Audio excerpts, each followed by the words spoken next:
Good evening traders, welcome to trader edge YouTube channel. आज की trade की analysis करेंगे। तो आज जो है हमारा जो है 1400 का लॉस हुआ। हमारा जो है 6 डेज हो गया, पिछले एक वीक से हमारा जो है लॉस ही हो रहा है। और मैंने थोड़ा सा ट्रेड एनालाइज किए थे कि क्यों लॉस हो रहा है। बीच में 2-3 दिन में मेरी ओवर ट्रेडिंग हो गई थी, इसीलिए मैंने अपना ब्रोकर चेंज किया। बेसिकली चीज़ ये थी कि जहाँ पर मैं कोटक नियो में ट्रेड करता था पहले, से आप देख सकते हैं पुरानी वीडियोस, तो उसमें जो है ब्रोकरेज ज़ीरो लगती है। तो ब्रोकरेज ज़ीरो के कारण मैं ओवर ट्रेडिंग में थोड़ा सा चले गया था। क्यों? क्योंकि मेरे जो पिछले 2 वीक्स से, उससे पिछले 2 वीक्स से टारगेट बहुत अच्छे जा रहे थे। तो थोड़ा सा ओवर ट्रेडिंग में चले गए थे, बट मैंने अब थोड़ा कंट्रोल किया है कि 1 to 2 ट्रेड्स पर डे, ठीक है ना। तो मेरा फ़र्ज़ बनता है कि मैं अगर शेयर कर रहा हूँ अपनी ट्रेड्स, तो पूरी चीज़ शेयर करूँगा। अगर लॉस बहुत ज़्यादा हो रहा है तो लॉस भी मैं शेयर करूँगा। तो देखेंगे 1400 का लॉस हुआ। अगर आप कल देखेंगे तो कल भी मेरा अराउंड 2000 के अराउंड लॉस हुआ था। कल मैं बाहर था तो वो इसीलिए मैं वीडियो पोस्ट नहीं कर पाया, बट मैं बता देता हूँ कि 2000 का loss it's very high loss for me. तो ठीक है, बट मैं अभी भी अपने रेंज के अंदर हूँ। जो है, ऐसा नहीं है कि मेरा कैपिटल ज़ीरो हो गया है, ऐसा नहीं है कि मैंने एक दिन में 30,000 40,000 लॉस कर दिया है। But still it's very high amount for me, ठीक है। बहुत हाई अमाउंट है, तो थोड़ा सा कंट्रोल करेंगे कि हाई प्रोबेबिलिटी सेटअप अगर मुझे इस वीक में मिलेंगे, मैं तो ही ट्रेड करूँगा। यहाँ पर एक आज क्योंकि एक हाई प्रोबेबिलिटी सेटअप बना था, बट यहाँ पर हम देखेंगे कि मेरा आज लॉस क्यों हुआ। कि अगर हाई प्रोबेबिलिटी सेटअप बना था तो मैंने जो है ट्रेड क्यों नहीं किया।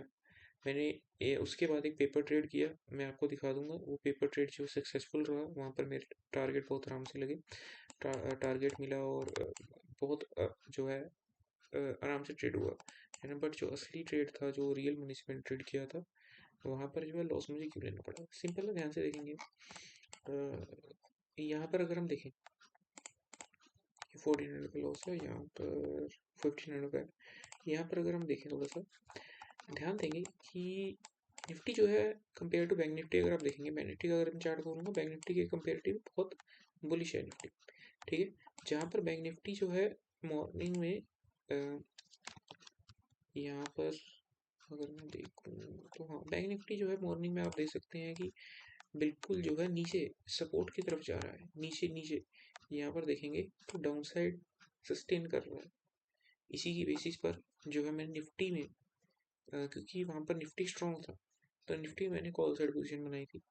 निफ्टी में कॉल साइड देखेंगे तो सिंपल है, 2 ट्रेड बन रहे थे।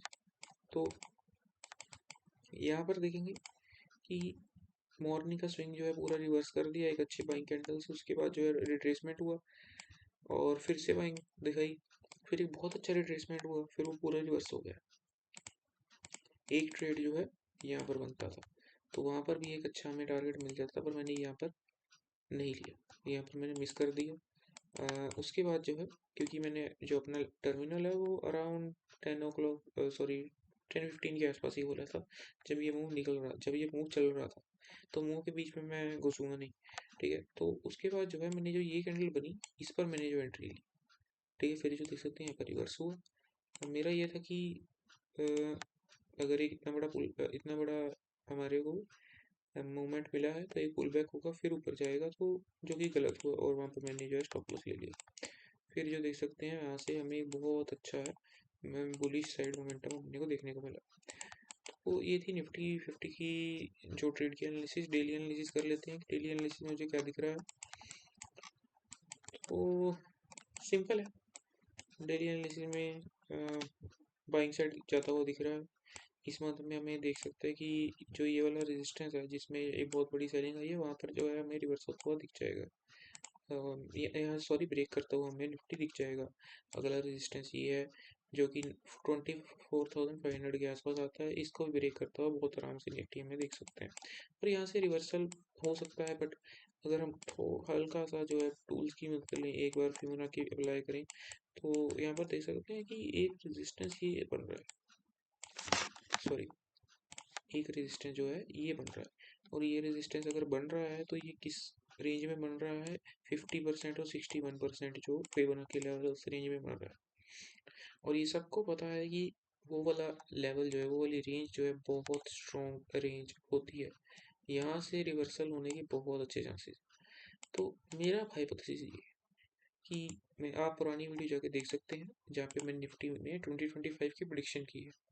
वहाँ पर जो मैंने किया है, प्रिडिक्ट किया है, वो ये है कि we can see no return in Nifty 2025। Detailed पूरी जो एनालिसिस है वहाँ पर आप जाके देख सकते हैं। तो ये हो सकता है कि यहाँ से नीचे आए, फिर हल्का सा थोड़ा एक्सपेंड करे, फिर ऊपर जाए, फिर वहाँ से नीचे आए, तो ऐसा। ठीक है, ये मेरी एक्सपेक्टेशन है। बट शॉर्ट टर्म एक्सपेक्टेशन की बात करोगे तो बुलिश है, ऑफ कोर्स यहाँ तक बहुत आराम से जाता है, वो देख सकता है। यहाँ तक का कह सकते हो कि ये वाला भी एक फिर रेजिस्टेंस है कि यहाँ पर सपोर्ट लिया है। ठीक है, तो यहाँ से रेजिस्टेंस भी ले सकता है, तो काफ़ी ओवरहेड रेजिस्टेंस है अब, है ना। शॉर्ट टर्म की बात करोगे आने वाले 1-2 हफ्ते में मुझे बुलिश सेंटीमेंट जाता हुआ दिख रहा है। बैंक निफ्टी की बात कर लेते हैं। बैंक निफ्टी की बात करेंगे तो बैंक निफ्टी तो ऑफ कोर्स दिख ही रहा है कि compare to Nifty it's very bullish. ठीक है, अब क्या मेजर रेजिस्टेंस लेवल है, मेजर रेजिस्टेंस लेवल यहाँ पर दिख रहा है। ठीक है, कि यहाँ पर जो है बस एक प्रॉब्लम जो मुझे सबसे ज़्यादा लगती है यहाँ की, कि ये वाला गैप फिल नहीं हुआ। बैंक निफ्टी में ये वाला गैप फिल नहीं हुआ, और मार्केट का नेचर है कि गैप फिल जरूर होता है, जो मर्जी हो जाए मार्केट में गैप फिल जरूर होता है।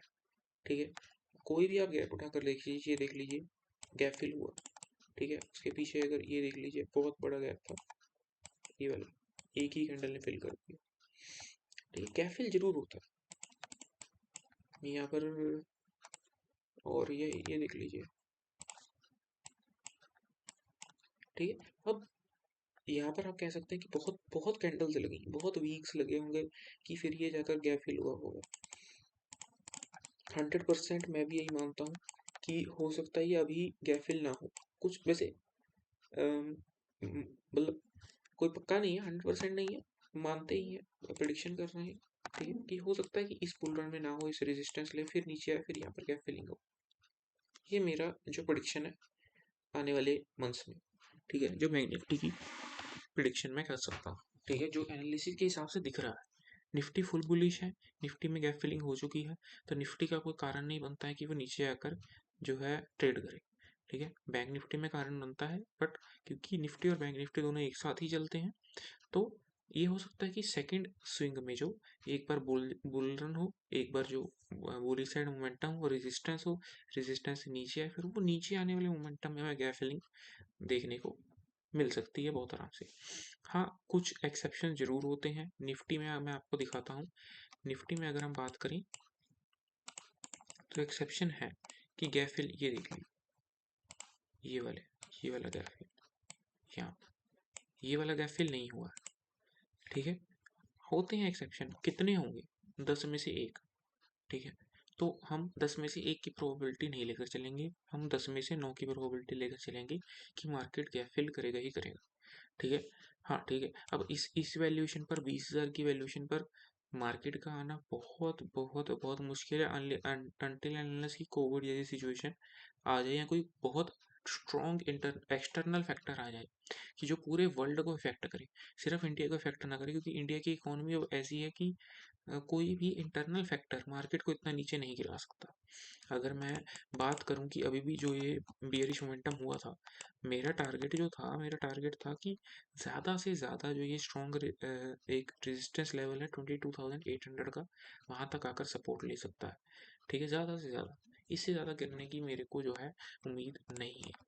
ठीक है, तो ये है, एक गैप फिल नहीं हुआ, तो ये मैंने दिखा दिया ताकि व्यूअर्स को ये ना लगे कि मार्केट को खोल कर स्टडी नहीं किया, कोई ज़्यादा नया बंदा है। ठीक है, नया हूँ, बट मार्केट को मैंने स्टडी किया है, अपना टाइम दिया है। ठीक है, आगे बात करते हैं कि बैंक निफ्टी की मैं डेली एनालिसिस कर रहा था, बैंक निफ्टी में क्या देखने को मिल सकता है। सिंपल है, बैंक निफ्टी मैंने आपको दिखा दिया है कि अभी ये गैप फिल करने का थोड़े कम चांस है, क्योंकि यहाँ पर एक बहुत अच्छे दो दो कैंडल में रेजिस्टेंस ले लिया है। सॉरी, 2 कैंडल ने रेजिस्टेंस ले लिया है, तो ये मार्केट का नीचे जो 2 कैंडल रेजिस्टेंस ले लेना, तो अब क्या है, सिंपल है। यहाँ पर जो है इसका मतलब बहुत बायर्स के स्टॉप लॉस है। ठीक है, अब दो चीज़ें हो सकती हैं, या तो मार्केट कंटिन्यू कर सकती है या फिर मार्केट एक बहुत बड़ा कैंडल बनाएगी और बहुत बड़ी विक बनाएगी। ध्यान रखिए, हम मेरे को ये जो है प्रोबेबिलिटी बनती दिख ही नहीं रही कि यहाँ पर एक रेड कैंडल बन जाए, यहाँ पर एक रेड कैंडल बन जाए जैसी ये वाली जो 12 नवंबर को बनी है। ऐसी कैंडल यहाँ पर बन जाए मेरे को कोई चांस नहीं लगता है। मेरे को ये ज़रूर लगता है कि यहाँ से चले नीचे आएगा, फिर ऊपर चले जाएगा, यहाँ पर फिर जो है एक बहुत बड़ी विक वाली कैंडल बन सकती है। विक वाली कैंडल कैसे कि ऐसे बहुत बड़ी विक वाली डोजी कैंडल जिसको हम कहेंगे, जैसे कि आज बनी है सेम, लेकिन एक बड़ी विक यहाँ पर बन जाए जो पूरा कवर कर लेगा आपको। सिंपल इजी, ठीक है ना। आने वाले मार्केट जो है थोड़े वोलेटाइल हो सकते हैं, क्यों? क्योंकि मार्केट जो है एक इनडिसीजन लेवल पर अभी ट्रेड कर रहा है। ठीक है, मार्केट जो है देख सकते हैं ना सपोर्ट पर ट्रेड कर रहा है ना रेजिस्टेंस पर ट्रेड कर रहा है। एक हल्का सा रेजिस्टेंस ये है, ठीक है, बट जब मार्केट एक अच्छे से सपोर्ट या रेजिस्टेंस पर जाएगा तो एक अच्छे हमें ट्रेडिंग डेज देखने को मिल सकते हैं। अभी मार्केट वोलेटाइल हो सकते हैं, अभी सेलर और बायर के बीच में लड़ाई चल रही है। ठीक है, तो अभी कंफर्मेशन पूरी नहीं आई है। ये हमको कैसे पता चलेगा? ये हमको ऐसे पता चलेगा कि देखिए कि आज का ट्रेडिंग डे ही आप जो है देख लीजिए कि मार्केट में आज क्या हुआ। मार्केट में सिंपल हुआ कि निफ्टी ने पूरा वी शेप में रिकवरी कर दी, बैंक निफ्टी नहीं कर पाया। ठीक है, निफ्टी जो है ऊपर की साइड चल रहा था और ब्रेकआउट किया, बैंक निफ्टी नहीं कर पाया, बैंक निफ्टी नीचे ही चलता रह गया। ठीक है, तो ये दोनों इंडेक्सेस उल्टा काम कर रहे हैं। ठीक है, तो बाय और सेल के बीच में दोनों में काफ़ी बड़ी लड़ाई चल रही है अभी। ठीक है, अगर ये एक आधी जो रेजिस्टेंस है उसका ब्रेकआउट मिलता है तो हम जो है एक साइड पकड़ सकेंगे, एक बायस पकड़ सकेंगे। ठीक है, तो ये थी अभी आने वाले की ट्रेड एनालिसिस। बाकी अगर ट्रेड एनालिसिस आपको अच्छी लगी तो ट्रेडर एच यूट्यूब चैनल को सब्सक्राइब करें, वीडियो लाइक करें और कमेंट ऑन करें अगर आपको वीडियो अच्छी लगी तो। Thank you for watching.